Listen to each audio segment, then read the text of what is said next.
আছে, এটা হলো হুয়াওয়ে নোভা 9।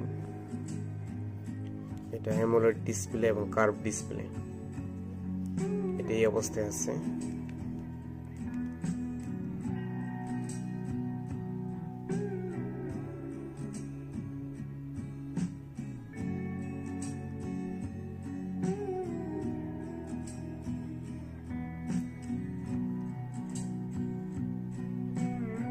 এখান দিয়ে সিম ট্রে এটা নাই, এটা হলো টাইপ সি পোর্ট, এটা হলো পাঁচ হোল ক্যামেরা, কার্ভ ডিসপ্লে।